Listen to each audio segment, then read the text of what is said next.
Bismillahirrahmanirrahim. Assalamualaikum warahmatullahi wabarakatuh dan salam sejahtera saya ucapkan kepada para pelajar Universiti Utara Malaysia. Bertemu kita lagi dalam gelanggang forum bersama saya Hairul Hakimi yang akan mempengerusikan forum kita pada hari ini. Tema kita pada hari ini ialah uniknya bahasa terserlah budaya. Tema ini akan kita kupas lebih lanjut di dalam industri perfilman negara kita. Tajuk yang kita akan bawakan di dalam forum kita pada hari ini ialah penggunaan variasi bahasa di dalam industri perfilman Malaysia. Hadirin yang dihormati, sebelum saya memperkenalkan ahli-ahli panel kita yang segak lagi cantik bergaya pada hari ini, izinkan saya untuk mengupas terlebih dahulu tajuk forum kita pada hari ini. Hadirin sekalian, bahasa merupakan salah satu alat untuk manusia berkomunikasi dan juga berinteraksi antara satu sama lain. Manusia boleh memahami maklumat yang disampaikan dengan penggunaan bahasa. Ia juga berfungsi untuk menyampaikan konsep, gambaran perbuatan di samping menyampaikan kehendak mental emosi, perasaan dan juga gerak hati. Menurut penulisan pada tahun 1921, definisi bahasa bersifat naluri dengan tujuan untuk menyampaikan idea, perasaan dan emosi melalui lambang ataupun simbol tertentu. Manakala, menurut Nick Safia, Farid, Hashim dan juga Abdul Hamid pada tahun 1996, sependapat menyatakan bahawa bahasa merupakan milik masyarakat yang menuturkannya. Dalam erti kata lain, setiap masyarakat mempunyai bahasa yang tersendiri dan apabila semakin berkembang sesebuah masyarakat, maka jumlah penutur bahasa tersebut akan semakin ramai. Konsep ini telah diperluaskan lagi oleh Asma Haji Omar pada tahun 1988 dengan menyatakan bahasa merupakan petunjuk terhadap sesuatu kebudayaan sesebuah masyarakat. Dalam aktiviti berbahasa, penutur perlu menggunakan tata bahasa yang betul supaya mudah difahami oleh orang lain. Sidang hadirin, umum mengetahui bahawa bahasa Melayu di Malaysia kian parah. Hal ini kerana terdapat pelbagai bahasa yang dicampur adukkan dengan bahasa Melayu. Seperti yang sedia maklum, filem-filem yang diterbitkan pada masa kini amat berpengaruh terutamanya kepada generasi muda pada masa kini. Hal ini telah memberikan impak yang besar kepada generasi muda kita pada masa kini. Baiklah sidang hadirin, sebelum kita menelusuri lebih mendalam topik perbincangan kita, molek kiranya kita berkenalan dengan ketiga-tiga ahli panel kita pada hari ini. Bersama kita, ahli panel yang pertama iaitu Loh Chiu Fong. Terima kasih kepada saudara Hairul Hakimi. Sebelum saya memulakan bicara, saya ingin membaca sebuah pantun iaitu pergi ke pasar mencari permata. Permata ingin dijadikan perhiasan. Uniknya bahasa dalam tutur kata, indahnya budaya menjadi warisan. Ucapan syukur yang tak terhingga kepada semua pihak penganjur yang telah menjemput saya ke forum uniknya bahasa terserlah budaya ini pada hari ini. Saya berharap dengan ilmu, pengalaman dan pertukaran idea yang akan disampaikan dapat memberi inspirasi kepada semua tetamu yang telah hadir. Terima kasih atas baik kata yang disampaikan oleh ahli panel pertama kita. Seterusnya bersama kita pada hari ini ahli panel kedua yang lagi cantik dan juga menawan, Cik Kumaira Fauzi. Terima kasih juga saya ucapkan kepada saudara moderator iaitu saudara Hairul Hakimi dan pihak penganjur kerana sudi menjemput saya untuk hadir ke forum uniknya bahasa terserlah budaya pada hari ini. Saya berbesar hati dijemput pada hari ini kerana dapat berkongsi sedikit ilmu pengetahuan tentang penggunaan variasi bahasa di dalam industri perfilman di Malaysia kepada anda semua. Selamat datang saya ucapkan kepada ahli panel kedua kita. Dan seterusnya, ahli panel kita yang ketiga, Encik Muhammad Zul Hafiz. Apa khabar saudara? Terima kasih diucapkan kepada moderator forum kita pada hari ini, Encik Hairul Hakimi. Alhamdulillah saya baik-baik sahaja. Bersyukur kita kehadrat ilahi dengan limpah kurnia dan inayahnya dapat kita bersama-sama pada hari ini dalam gelanggang forum yang diberi topik perbincangan iaitu penggunaan variasi bahasa di dalam industri perfilman Malaysia. Baiklah, sebelum saya menyimpang lebih jauh, saya ingin menanyakan kepada ahli panel pertama, apakah pendapat anda mengenai penggunaan variasi bahasa dalam industri perfilman di Malaysia? Terima kasih saudara. Pada pandangan saya, penggunaan variasi bahasa dalam industri perfilman merupakan satu langkah yang baik untuk mempromosikan serta mencerminkan keunikan bahasa-bahasa daripada pelbagai kaum yang ada di Malaysia. Seperti yang kita tahu, Malaysia terdiri daripada pelbagai kaum yang mempunyai pelbagai bahasa dan maksud-maksud yang berlainan. Penggunaan variasi bahasa juga dalam industri perfilman adalah penting kerana ia perlu mengikut jalan cerita filem tersebut. Jadi, penggunaan variasi bahasa dapat membantu menarik minat penonton untuk memahami makna di sebalik ayat-ayat tersebut. Akan tetapi, terdapat sebahagian variasi bahasa yang digunakan adalah tidak tepat dan sekadar faham maksud sahaja. Contohnya dalam filem Malbat Misi Bakara, iaitu kalau duduk sendirian nanti lagi monyok, makin dongok pula jadinya. Bahasa yang digunakan adalah bahasa Selangor atau dikenali sebagai bahasa pertuturan seharian. Selain daripada itu, bahasa-basahan digunakan dalam filem tersebut iaitu awak tak percaya pada keupayaan anak-anak buah awak. Oleh hal yang demikian, penggunaan variasi bahasa dalam industri perfilman dapat mencerminkan nilai-nilai daripada filem tersebut. Sidang hadirin, demikian tadi penjelasan yang pada pandangan saya merupakan penjelasan terperinci dan menarik daripada saudari ahli panel pertama kita. Seterusnya, bagaimana pula pandangan ahli panel kedua mengenai isu ini? Pada masa kini, terdapat banyak penggunaan variasi bahasa di dalam industri perfilman tempatan.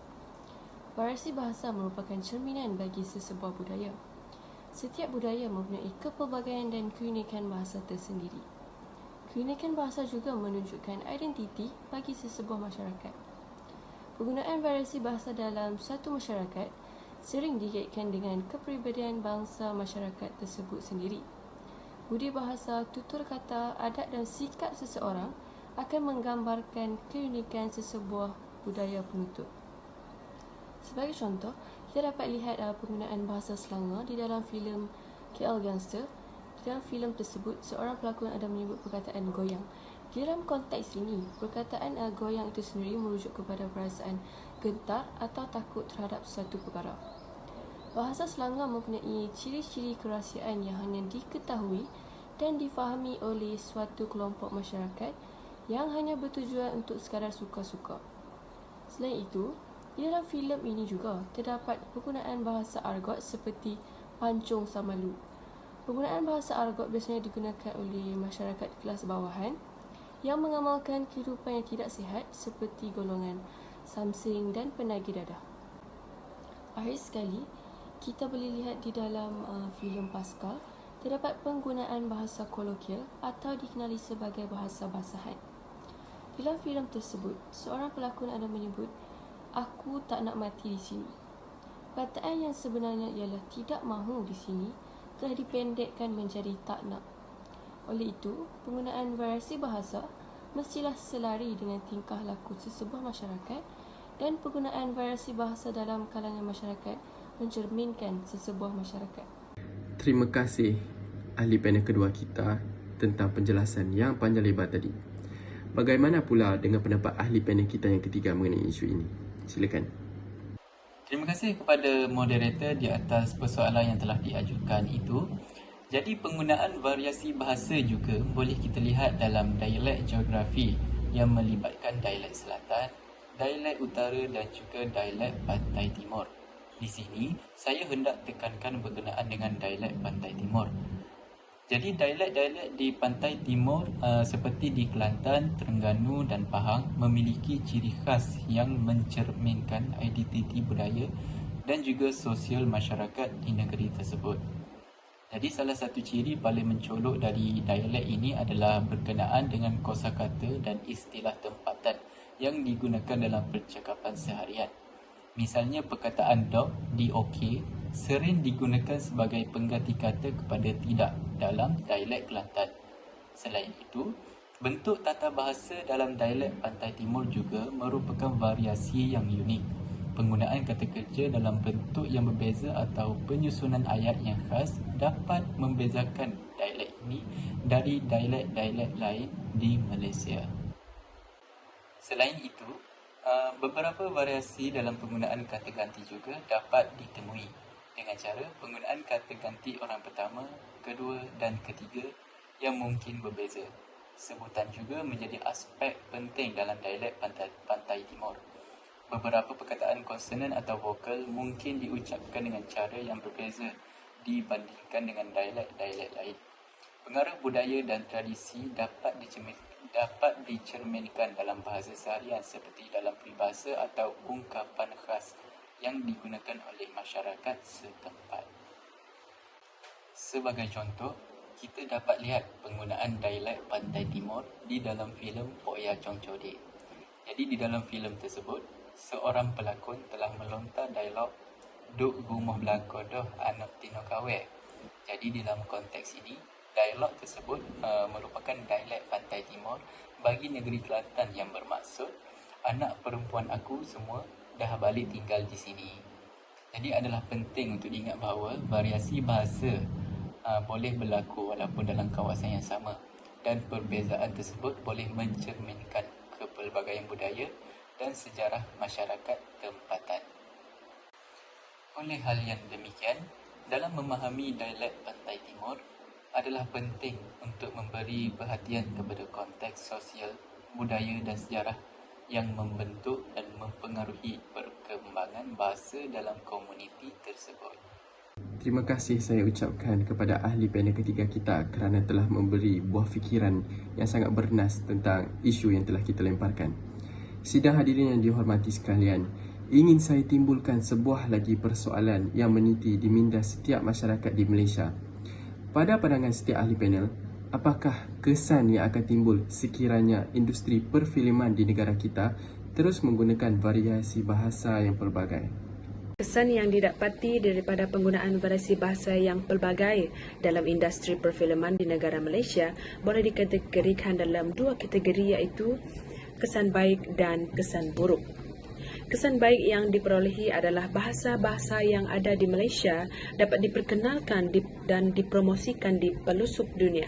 Hal ini kerana setiap filem yang dibuat, saya percaya disediakan terjemahan. Melalui terjemahan ini, orang-orang yang menonton filem akan tertarik dengan bahasa-bahasa yang digunakan dan mungkin tertarik untuk mempelajari bahasa-bahasa tersebut. Selain itu, penggunaan variasi bahasa dalam industri perfilman juga dapat membantu penonton memperluas kosakata dan ilmu-ilmu penggunaan bahasa yang diperlukan. Di samping itu, penggunaan pelbagai variasi bahasa dalam industri perfilman juga dapat memberi kesan buruk kepada masyarakat. Kesan buruk lebih-lebih kepada kanak-kanak kerana mereka dalam proses belajar. Jadi apabila mendengar bahasa-bahasa yang tidak sopan di usia itu, dapat mengganggu penggunaan bahasa-bahasa seharian mereka. Contohnya penggunaan bahasa kasar dan bahasa informal yang tiada nilai merupakan bahasa yang tidak sopan untuk dituturkan. Hal ini demikian kerana ia dapat mempengaruhi sikap seseorang tersebut. Baiklah, jelas dan padat penerangan yang disampaikan oleh ahli panel kita sebentar tadi. Kita lanjutkan lagi perbincangan kita dengan mendengar kupasan pendapat ahli panel kedua kita pula. Silakan. Terima kasih saudara moderator. Penggunaan variasi bahasa yang tidak formal di dalam filem tempatan mungkin menarik untuk ditonton dan didengari. Namun begitu, penggunaan variasi bahasa yang tidak formal di dalam industri perfilman tempatan yang digunakan secara meluas akan menyebabkan hilangnya penggunaan bahasa Melayu standard dalam kalangan masyarakat di Malaysia. Penonton yang menonton filem tempatan akan terpengaruh dengan penggunaan bahasa yang digunakan di dalam filem tersebut dan menggunakan variasi bahasa tersebut semasa berkomunikasi dengan orang lain. Natijahnya, negara Malaysia tidak berpeluang untuk memartabatkan bahasa Melayu di peringkat yang lebih tinggi. Oleh itu, industri perfilman di Malaysia digalakkan untuk menggunakan bahasa formal, iaitu bahasa standard dengan lebih meluas agar dapat memartabatkan lagi bahasa Melayu di peringkat yang lebih tinggi. Penggunaan bahasa formal iaitu bahasa standard di dalam filem tempatan dapat menunjukkan keseragaman dari segi sebutan, nahu, ejaan dan makna. Penggunaan bahasa formal iaitu bahasa standard dalam filem tempatan juga dapat menunjukkan keintelektualan sebuah masyarakat dari segi keupayaan untuk membuat kenyataan tertentu untuk melengkapkan tata bahasa. Terima kasih ahli panel kedua kita.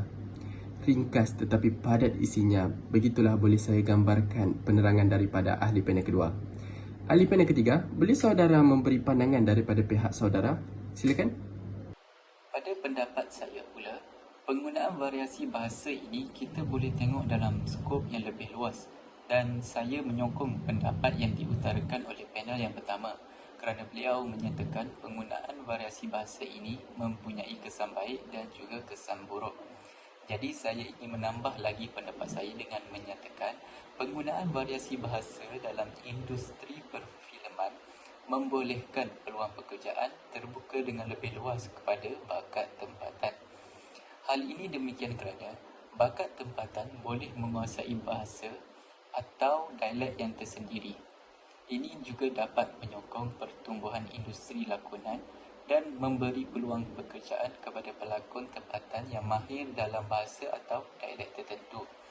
Walau bagaimanapun, setiap yang baik pasti akan ada buruknya, di mana ia mungkin akan menyulitkan pemahaman. Jadi penggunaan variasi bahasa yang meluas atau dialek tersendiri menyukarkan pemahaman penonton yang tidak biasa dengan bahasa atau dialek tersebut. Ini menyebabkan penonton terlepas butiran penting dalam cerita tersebut. Demikian tadi perbincangan daripada semua ahli panel kita tentang tajuk kita pada hari ini, iaitu penggunaan variasi bahasa di dalam industri perfilman di Malaysia. Konklusi yang dapat saya gambarkan ialah variasi bahasa mempunyai keunikannya tersendiri yang dapat menyerlahkan sesuatu perkara. Variasi bahasa juga mempunyai kebaikan yang dapat memberi impak kepada generasi akan datang.